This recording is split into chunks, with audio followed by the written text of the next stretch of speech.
I'm Cache Valley Prepper. This video is for Survivalopedia. It's part of a series on pocket survival kits, and it's about appropriate fire starting tools for inclusion in pocket survival kits. I've displayed here quite a few different tools that are commonly used in pocket survival kits to start fires. Lighter, matches, used in combination with tinder or candle,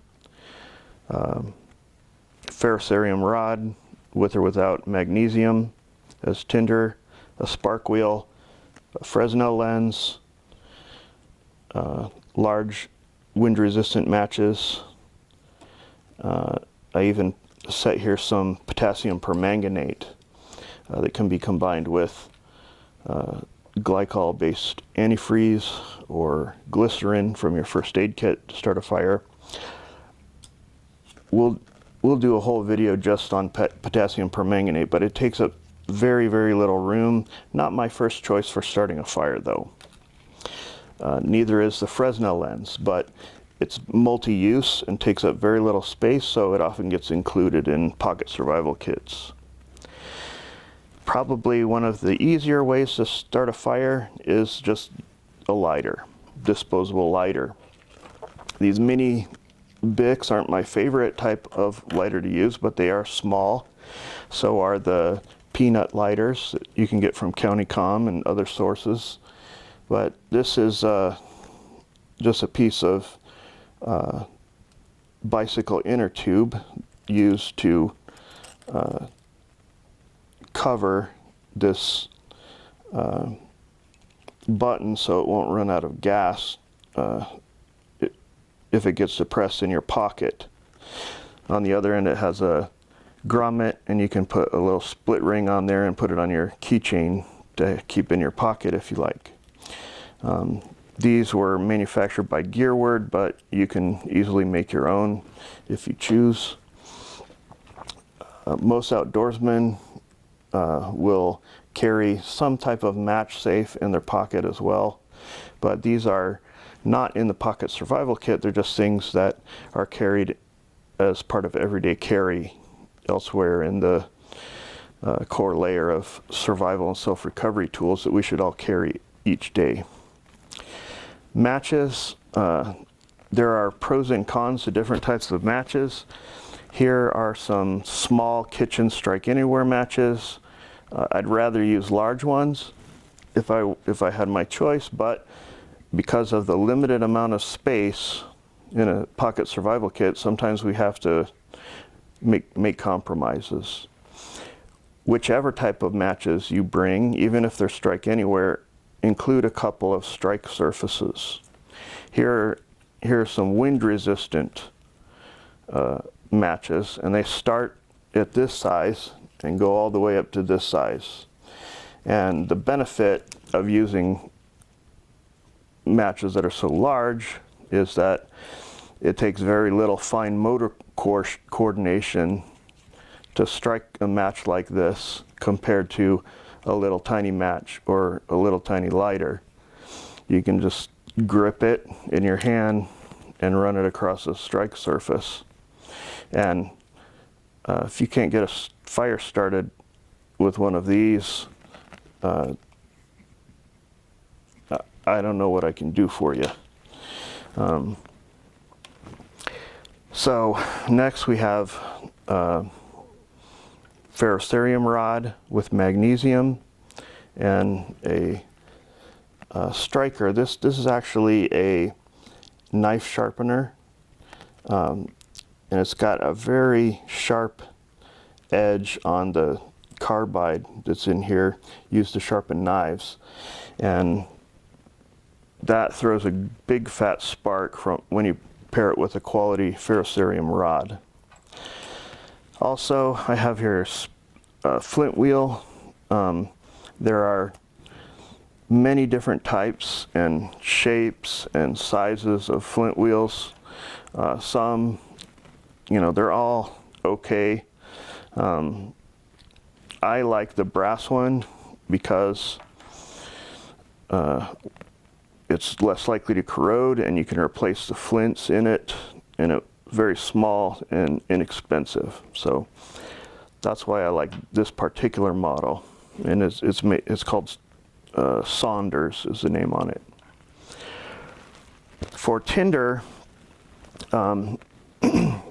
sometimes people get carried away with tinders and put a lot of exotic tinders in their kit, or they'll include a candle.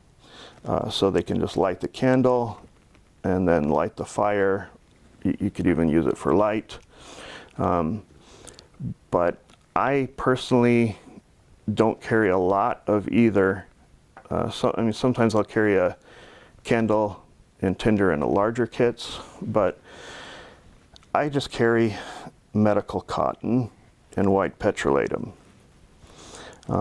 Medical cotton and white petrolatum both have many, many different uses, and when you're deciding what goes in your pocket survival kit, because the real estate is so limited, it's best to use components that are good for many things, not just one thing. If you choose Vaseline or petrolatum and cotton as your tinder material, the one thing that I would suggest is that you suppress the inner Cub Scout urge to mix the two and put them in a little baggie, because independently they have many uses. Once they're mixed, they're only good for one thing, and that's starting a fire. Other than that, it's just a big sticky mess. So keep those separated.